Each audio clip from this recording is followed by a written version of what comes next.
اللہ الرحمن الرحیم۔ افواج پاکستان کی بیدار اور زندہ ضمیر سپاہ کے نام لیکچر نمبر 9 پیش خدمت ہے۔ افواج پاکستان کی بیدار اور زندہ ضمیر اہل ایمان اور عاشق رسول صلی اللہ علیہ وسلم اور توحید پرستی کی جان نثار محب وطن فوجی سپاہ جو بیرکوں، مورچوں اور وقت پڑنے پر چمنڈا جیسے جنگی مارکوں میں دنیا کی سب سے بڑی ٹینکوں کی جنگ میں جسموں کے ساتھ بم باندھ کر لا الہ الا اللہ محمد رسول اللہ کا ورد کرتے ہوئے ان کے نیچے گھس کر ان کے پرخچے اڑانے والے، اپنی جانیں نچھاور کرنے والے مجاہدوں، شہیدوں، غازیوں کو جھک کر ان کی شان اولا، ان کی جان نثاری کے عمل کو بڑے ادب و احترام سے سلام پیش کرتا ہوں۔ فوج کی عزت و حرمت کی پاسداری کرنا اہل وطن کا دینی فریضہ ہے۔ 1947 کو ہندوستان سے ہجرت کے دوران انہی کے ماں باپ، بہن بھائیوں، عزیز و اقارب نے طویل مسافتیں طے کیں، پاؤں زخمی، جسم تھکان سے چور۔ اس کے علاوہ ہندو سکھوں کے گنڈوں کے ان قافلوں پر حملے، 3-4 لاکھ مرد و زن، بچے بوڑھوں کی شہادتوں کا خون اس ملک کی بنیادوں میں دفن ہے۔ ہندو سکھ کے وحشی گنڈوں، درندوں کا ان قافلوں پر حملے کرنا، ان کا قتال کرنا، ان کے ماؤں، بہنوں، بیٹیوں کو بالجبر چھین لینا، ان کو یرغمال بنا لینا،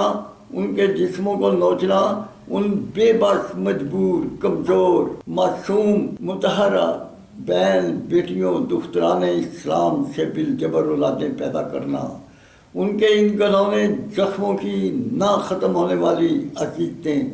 دردناک سسکیاں زیر زمین اور فضاؤں میں آج بھی سراپا سوال بنی کھڑی ہیں۔ کہاں ہے قرآن حکیم کا آئین، نظریات، تعلیمات جس کی خاطر یہ ملک حاصل کیا تھا؟ کہاں ہے وہ اسلامی تہذیب؟ کہاں ہے وہ قرآن حکیم کی حکمتوں کا مے خانہ؟ کہاں ہے اس مے خانے کا ساقی جہاں سے سوائے حسنہ حسن خلق، ادب انسانیت، خدمت انسانیت، اخوت و محبت، عفو و درگزر، اثار و نثار، اعتدال و مساوات، عدل و انصاف، حق گوئی و بے باکی کے خودی خواں تیار کرنے تھے؟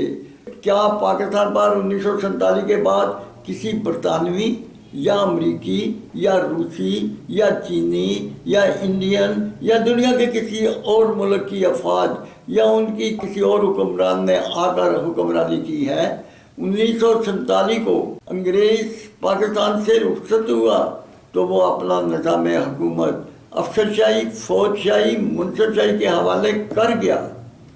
پاکستان کے اس طبقہ کو انگریز نے اپنے مفتوحہ ملک کی عوام کو قابو کرنے کے لیے ایسا نظام و سسٹم کا نفاذ کیا جس سے کسی فرد کو ان کے قوانین اور ضوابط کو توڑنے کی سخت نہ تھی۔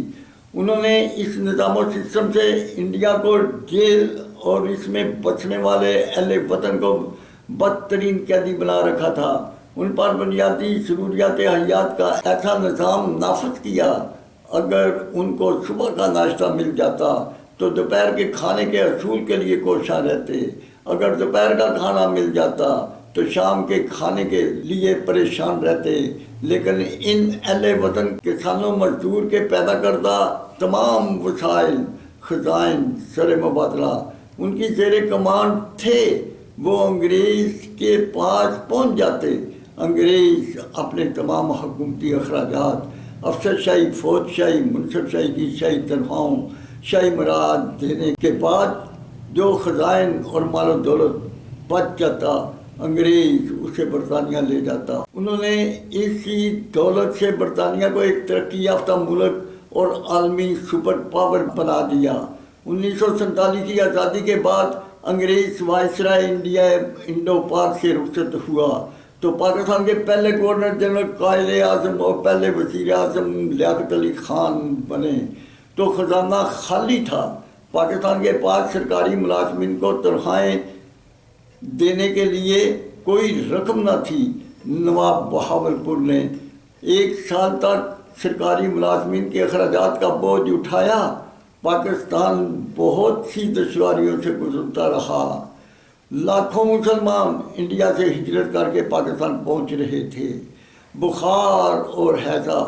جیسی موذی امراض پھیل چکی تھیں۔ کیمپوں میں علاج معالجہ جاری تھا۔ بے شمار اموات ہوتی، ان کی قبروں کی کھدائی، کفن دفن کا انتظام عوام اور حکومت مل کر کرتے۔ گجرات کی آج کی اشرافیہ ہندو سکھوں کے گھروں، دکانوں، کارخانوں کے تالے توڑتے، لوٹ مار کرتے، اور آج بھی انگریز کا مسلط کیا ہوا فوجی ڈکٹیٹر ایوب خان، اس کا جاگیردار ٹولہ، یحییٰ خان، اس کا مسٹر بھٹو، ضیاء الحق کی مسلم لیگ نون کے نواز شریف، شجاعت حسین، پرویز الہی، فوجی ڈکٹیٹر پرویز مشرف، اس کی مسلم لیگ کاف کے شجاعت حسین، پرویز الہی، شیخ رشید، فواد چودھری، شہزاد اکبر، ان کی باقیات کے فوجی کمانڈر رحیل شریف، قمر جاوید باجوہ، جنہوں نے مشرف کے مجرم 88 ججز، 34 کیبنٹ ممبران، اس کے کور کمانڈر کو عمران خان کی حکومت کا حصہ بنایا۔ ایوب خان پاکستان کا پہلا فوجی ڈکٹیٹر، اس کا جاگیردار ملکی غدار فوجی ٹولہ، جن کی جاگیریں انڈیا کی طرح ضبط کرنی تھیں، ان کو، ان کی اولادوں کو حکومتی ایوانوں، اداروں پر ایک دہشت گرد کی طرح فوجی ڈکٹیٹر نے بٹھا دیا۔ جب عوام اس کے خلاف اٹھ کھڑے ہوئے تو ایوب خان نے اپنی حکومت دوسرے شرابی زانی فوجی ڈکٹیٹر یحییٰ خان، اس کی جنرل رانی کے سپرد کر دی۔ اس نے الیکشن کرائے۔ مغربی پاکستان سے مسٹر بھٹو، مشرقی پاکستان سے مجیب الرحمان کامیاب ہوئے۔ مسٹر بھٹو کے ممبران کی تعداد کم تھی، حکومت بنانا مجیب الرحمان کا حق تھا جو نہ دیا۔ عوام نے احتجاج کیا۔ دوسرے فوجی ڈکٹیٹر یحییٰ خان، اس کے چند کور کمانڈر مسٹر بھٹو نے مل کر عوام کے احتجاج کو بغاوت کا نام دے کر مشرقی پاکستان پر فوج کشی کا حکم دے دیا۔ 4000 فوجی سپاہ، 34,000 بنگالیوں کا قتال ہوا، 90,000 فوجیوں کو انڈیا کا قیدی بنا دیا۔ اسی فوجی دہشت گرد نے ملک دو لخت کر دیا۔ مغربی پاکستان کے 1 یونٹ کو توڑا۔ 4 صوبائی وفاق، سینٹ کے جاگیردار، فوجی حکومتی ٹولہ، ان کے شاہی طبقہ کے حکومتی ایوانوں،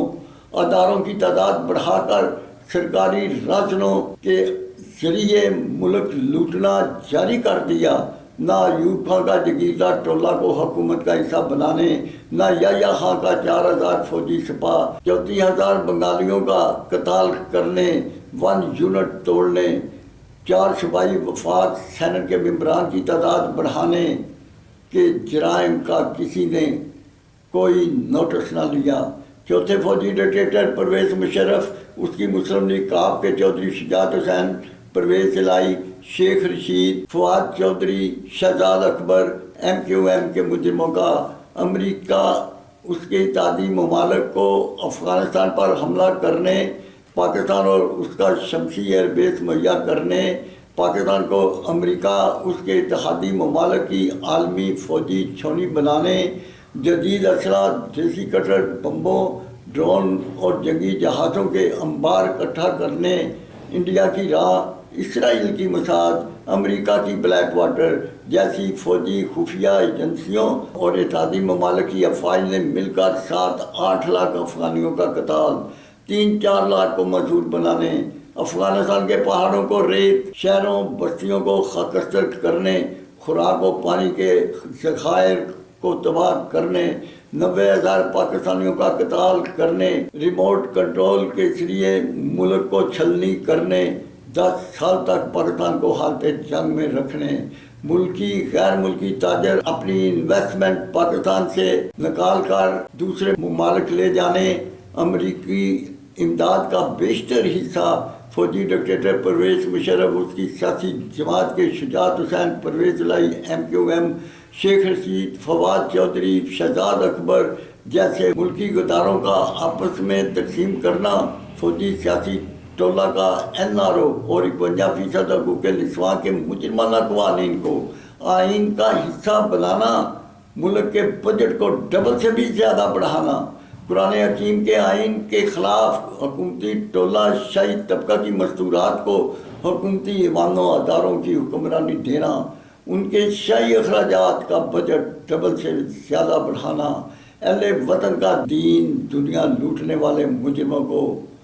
تختہ دار تک پہنچانا تھا۔ کیا فوجی ڈکٹیٹر پرویز مشرف کو پھانسی کے پھندے سے اتار کر بیرون ملک بھیجنے والے مجرم رحیل شریف قمر جاوید باجوہ کا پرویز مشرف کی حکومت کے مجرم 88 ججز 34 کیبنٹ ممبران کو عمران خان کی تحریک انصاف کی حکومت کا حصہ بنانا، پرویز مشرف اس کے فوجی سیاسی ٹولہ کو پھانسی کے پھندے پر لٹکانے کی بجائے عمران خان کی حکومت کا حصہ بنانا؟ کیا 4 فوجی ڈکٹیٹر ایوب خان، یحییٰ خان، ضیاء الحق، پرویز مشرف، ان کے فوجی سیاسی مجرموں کی باقیات کو پھانسی کے پھندے پر لٹکانا، ان کی اولادوں پر مشتمل افسر شاہی، فوج شاہی، منصب شاہی، انگریز کی سرکاری کلبوں کے شرابی ثانیوں کو اہل وطن کے معاشرتی دینی قاتلوں کو پھانسی کے پھندے پر لٹکانا، ملکی وحدت بحال کرنا، 4 صوبوں، وفاق، سینٹ کا جاگیردار حکومتی ٹولہ، ان کی شاہی تنخواہوں، عالی شان رہائش گاہوں، سرکاری گاڑیوں، بے شمار مرایات کے اخراجات ختم ہوں گے۔ حکومتی ایوانوں کو اعتدال و مساوات کے دینی سانچے سے گزارنا، جاگیردار ٹولہ کی 64% زمین، ایوب خان کی 1,20,000 ایکڑ زمین جاگیردار شاہی طبقہ سے واپس لینا، ان کے قیمتی پلاٹوں، اندرونی بیرونی ملکیتوں کو ضبط، IMF کے قرضہ کو واپس کرنا، عوام کو ٹیکسوں اور مہنگائی سے نجات دلانا پاکستان کی بقا کی ضمانت ہے۔ یہ پہلے فوجی چیف کمانڈر عاصم منیر ہیں جنہوں نے فوجی سیاسی مجرم ٹولہ کو بغاوت کے کیس میں پکڑا۔ جاگیردار ٹولہ شاہی طبقہ اہل وطن کا ناسور ہیں، ان کو ختم کرنا اسلامی نظام مملکت کو نافذ کرنے کے لیے ضروری ہے۔ یا اللہ حافظ سید عاصم منیر کو مرد حق اور اہل پاکستان کے لیے باعث رحمت بنا، آمین ثم آمین۔